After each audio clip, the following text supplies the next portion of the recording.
Let's do it. Yeah, that was me. That's cool. Yeah. What are you You're doing? just walking through the back of the church there. Are we live? We are live. We're rolling. Okay, it is 6:30. I'm gonna go ahead and call us to order and go ahead and start with roll call. Why don't we start to my right? Jenna Evans, Here, Riley. Jeff Honeycutt. Adrienne McGinnis, Emily Kaiser, Cynthia Cochran. Okay, 6 out of 7. I don't know if Marissa is late or will be joining us late, but we will figure that out. But we definitely have a forum. Let's go ahead and stand for the Pledge of Allegiance. We have a flag to our right and outside. Let's go here. I pledge allegiance to the flag of the United States of America and to the republic for which it stands, one nation, under God, indivisible, with liberty and justice for all. It is. Okay, before I get into comments from the public, we have a new board member with us, Jenna Evans. So we're going to embarrass her and clap for her for a second. This is the part where you have a 5-minute speech to address. Just kidding. So we'll jump into comments from the public, which to my knowledge, we don't have any comments from the public, at least through that were signed up in advance. Anybody here in person? Nope. Okay, we'll move past item number 4 and move to the consent agenda, which we have the board minutes, September financials, the 2022-2023 enrollment reports for October, and staffing changes. I believe those were all sent to us electronically beforehand. Did everybody have a chance to review those before coming to the meeting? Yeah. Were there any questions or comments about the consent agenda? Okay. I didn't have any either. If we don't have any questions on that, I'll entertain a motion to approve those. So moved. Second. Okay, all in favor? Aye. Any opposed? Okay, that motion carries. Let's move quickly then. We're into items number 6 already. Dr. Roberts' district update. So I've got some exciting things to talk about briefly. So as you know, Miley is doing a fabulous job as our East coordinator. And she's beginning to finally get the ends of the equipment that comes along with that program. So we're excited to see her begin to put that classroom together and work on that equipment. She's also, because of the East program, she goes to frequent professional development trainings and everything. So she was awarded a peer facilitator at her recent training, which just goes to speak how fortunate we are to have her on staff and how she's just really jumped into this program and really took ownership of it. She's created its own web page and she's got a chant that kids do. And so myself and Miss Dale and some others were there, Dr. Riley, when they did the student interviews, which was very fun. And so she's doing a fantastic job. So I'd like to publicly acknowledge her and her terrific work. So proud. Another thing that I'd like to reference is the Arkansas Arts Academy was invited to Crystal Bridge for their national convening on arts integration, thinking strategies through. So this was a national convening that was held last Sunday, Monday, and Tuesday. And they had about 50 to 65 people there from all over the nation that's involved somehow in the arts. So myself and 2 students went, Alex Jones and Alyssa Coleman. And we all participated. We sat in different locations. They just jumped right in. We had breakout group meetings and really with the goal of helping Crystal Bridges figure out how their arts integration could really expand out to schools. So it was a fantastic convening. I was very proud of the 2 ladies. They both actually got up and spoke in front of this national audience, which was incredible. And it was a real honor. And then lastly, or almost lastly, we have been invited to participate in a sort of a application process by Bellwether Education Partners, and they are an education organization that basically helps schools build strategic growth models. Funded by the Walton Family Foundation. They are going to come and do a site tour on August 24th, or from 8 to 12. If any of you on the board have any free time that you would want to come and join us, we're going to tour the elementary school, and then we're going to come and tour some classrooms here. And then if we are accepted into their cohort, they will spend the spring, January to May with us, really helping us establish a strategic growth plan as far as how we scale up, how do we build foundational leadership and things like that. So it's a real honor. We were, our name was given through APSRC as a charter school to consider, and they've been gracious, and we're pretty excited about that opportunity. And then I said quickly too soon. So Amy Kessler, myself, and Aaron Jones are going to be going to the National Art School Network Conference in a couple of weeks, presenting about the success of Arkansas Arts Academy and talking about how we build and see partnerships within a K-12 charter school and art school. We're super excited about that opportunity. It puts great recognition on Arkansas Arts Academy, and luckily we've got some interesting research and study to work. The convening that Jenna was at, were you at as well? Yes. So we'll be discussing that Northwest Arkansas Community Partner Meeting that we help facilitate and bring all the 25 plus community partners that we've got signed up to work with us. So we're going to be discussing that and how we're going to continually build a network with that. And then I'm going to be talking about, I'll be presenting on arts integration at how we raise up arts integration and arts pedagogy at the same time at a separate presentation. So we're really working hard to get Arkansas Arts Academy out into the public and increasing our own awareness and networking abilities. So that is my update. Sounds like some good things happening, that's for sure. Any questions on these items for? It's the registration campaign that's on there.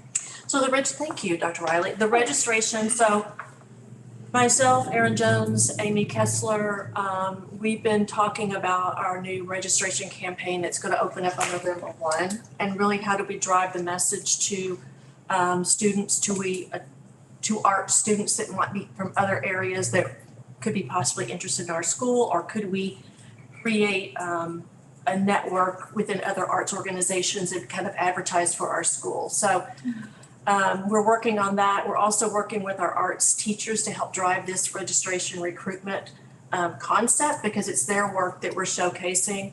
So it is a concerted effort.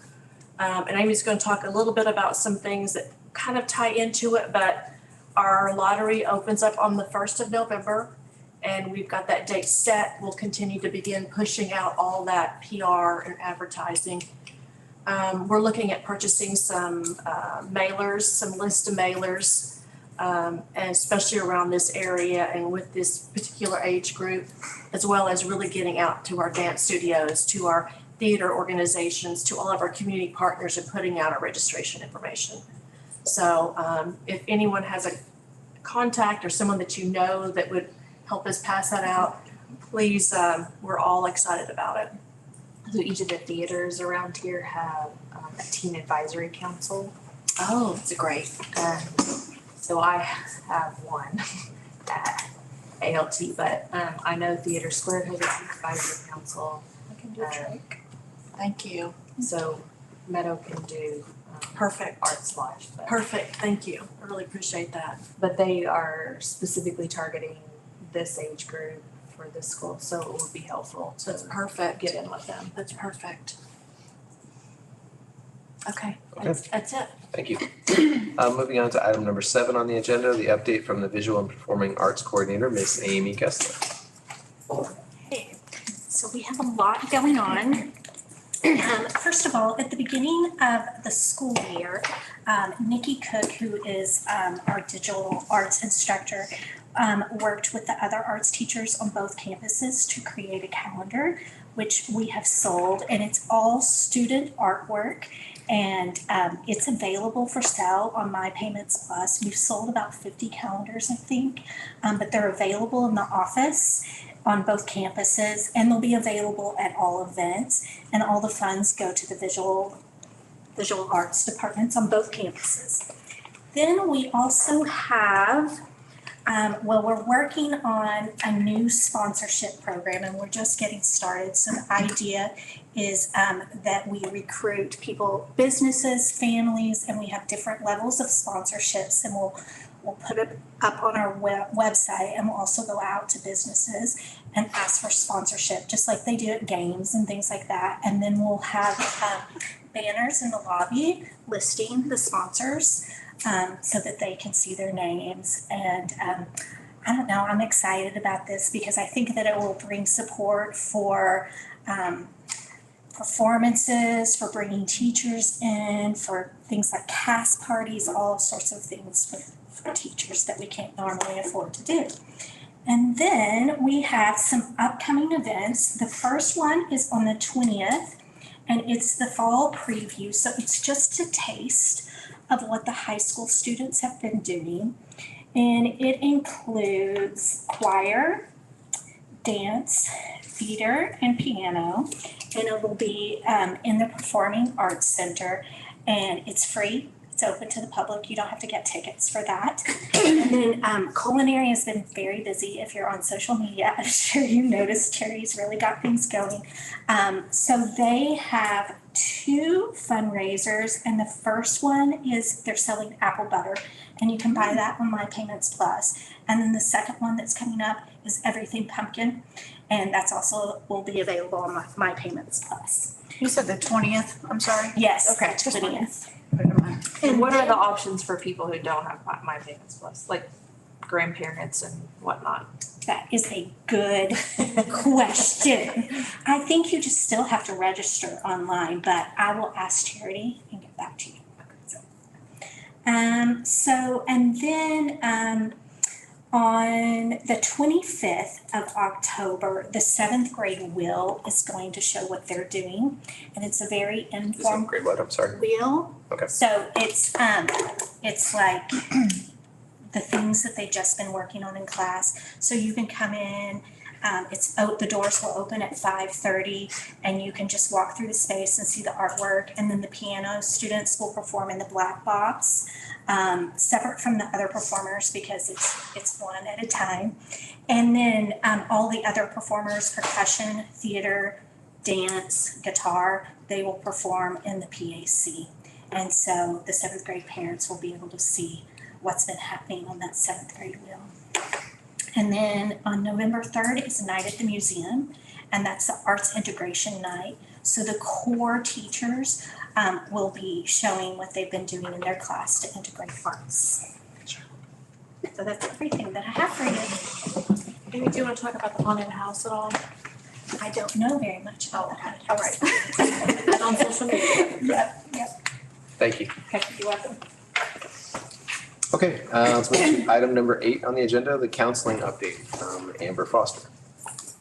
Hi. Hi. We, as the counselors, have been very busy, certainly with our family and community engagement activities and events. So on Saturday, September 17th, from about 10 to noon, we, Kimberly Miller, Amanda Shover, and myself enjoyed an open discussion and conversation with parents and students here at the high school campus. We converged here from the elementary and the high school to reconnect with some seasoned parents and get to know new parents, offer the opportunity of them speaking to us kind of more informally, seeing what ideas they had, how we could improve and grow our family and community engagement events moving forward. They had lots of great ideas. One of them was to start a PTA or PTG at the high school level. They suggested a Spanish version of our app, which, you know, this is exactly what we were hoping for, things that we had not thought of. And we may be providing childcare during our Monday night family nights that we have once a month. Student leadership being involved in these meetings, maybe even board meetings, and definitely the family and community engagement meetings, also the Monday night meetings, things like that. hosting a multicultural event on our campus, which is in the works now for November. And hosting a Arkansas Arts Academy kind of class or parent orientation for new parents here, maybe even during the summer and maybe once at the beginning of school starting, just really giving them an idea of transitioning from public school and other schools, other situations to Arkansas Arts, because it is very different. And so they thought that that might be good, something good to do. We even had parents talk about they would be helpful to lead that just because they transitioned and it was a little bit different. So I can see that that's something that's important. And again, hadn't thought of that yet. Providing transportation after clubs, hosting the events in centralized locations because we aren't all from the Rogers area. So we have thought about that and are looking into that. And then having a kind of a technology night maybe with a Spanish interpreter because it was brought up that the technology might be a barrier for some minority parents. And so that is also something we can look into. We discussed also parents' enthusiasm for their students thriving here at Arkansas Arts Academy and being in a different environment than where they came and having the opportunity, a host of opportunities that they didn't have previously at their previous location. We provided bagels and coffee and ended with asking participants to sign up for the next event, which is in December, and it will be a book discussion over No Drama Discipline, which is a really, really great book. We had 6 families represented and 2 students came as well, which I was really glad to see. I'm not sure if it was against their will or not. I think parents were like, get in the car. But anyway, they participated as well. And it was really, really nice to see. So we asked for them to fill out a survey at the end and we had positive feedback. They were supportive and would like more events like that. So we have them scheduled throughout the year. We held a parent night in August covering Google Classroom training. Mrs. Dale did a lovely job of that. The FBI came in, Agent Connor Haggard, and did 3 presentations over talking to strangers on the internet safety, sextortion, how digital fingerprints are left, even if you think they aren't. And so that was really eye-opening for some of our students. Coming up next, we have Jacqueline Sharp will be speaking Monday, the 24th of October, and, she spoke September, 24th, and about suicide prevention. It was here on the high school campus, and then Monday,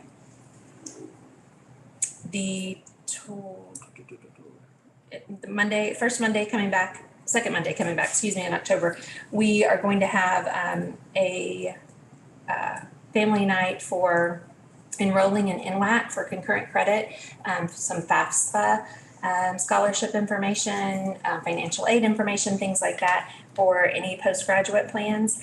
George, I hope I'm saying his name right, Amaral, is going to be presenting from 5:30 to probably about 6:30 here at the high school campus. And then our next family community engagement hosting is Saturday, December 3rd, from 10 to noon, probably here, with coffee and bagels, and it's going to be our discussion over No Drama Discipline. And just kind of a light book discussion. We have books here at our high school campus and the elementary school campus for checkout. Some parents have already reached out, some parents have already checked them out, so we're looking forward to that as well. December 3rd, is that right? I believe Saturday, December 3rd, yes. Yes. Thank you. Thank you very much for sharing all those details with us. Any questions or anything for Amber? No? Okay, thank you again. Let's go to item number 9, the 2022-2023 lottery. So I kind of mentioned that briefly. We've got the lottery form.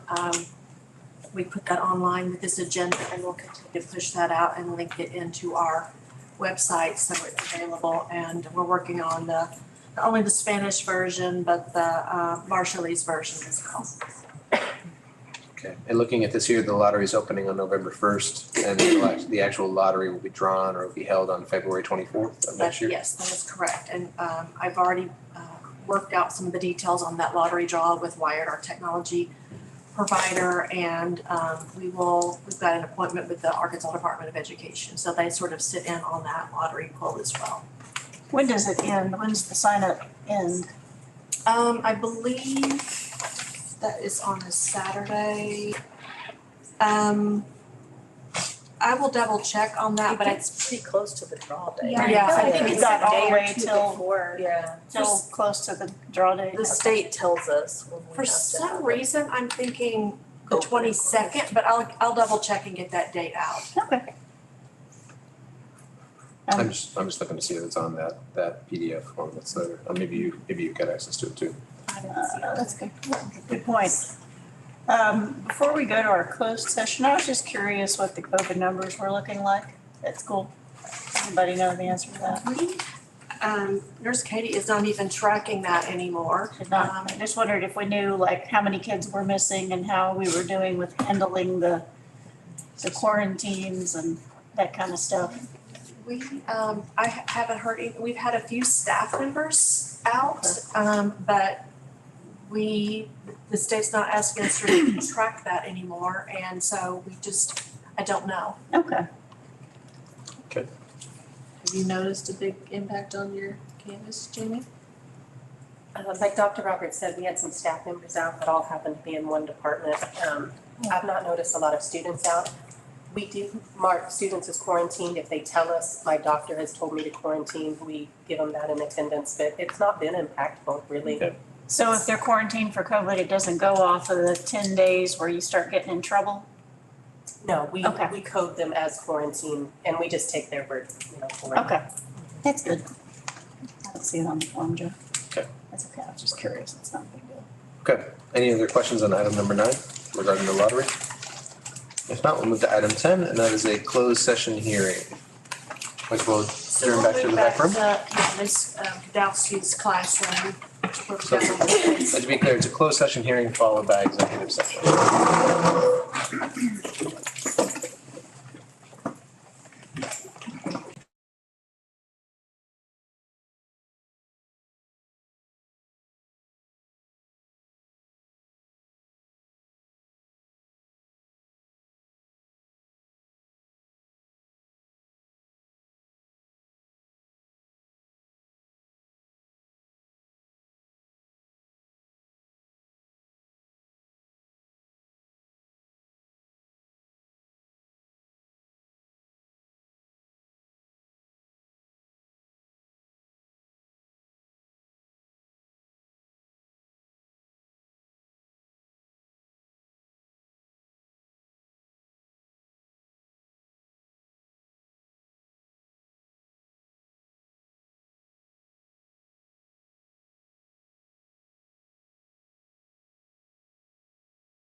Meant, Yes.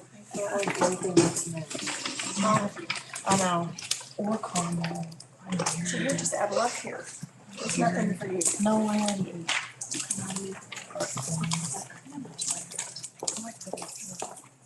Are we missing a table this time? We're pretty tight. We need another, if we get another table next time. Next time, let's go three. I meant. It was kind of tight. Great. I'm glad we all showed Okay. up today. We're all back? Okay. Okay, we're back from the closed session that we had.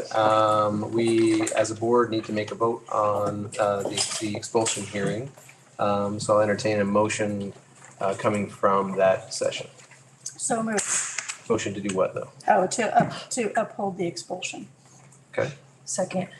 all in favor? Aye. Any opposed? Nay. Nay. Okay, motion carries. And that's all we have. Do we have any discussions of items since the publication of the agenda? Sounds like a no. So if that's the case, I'll entertain a motion to adjourn. So moved. Second. Okay, all in favor? Aye. Any opposed? Motion carries. We are adjourned. Thank you, guys.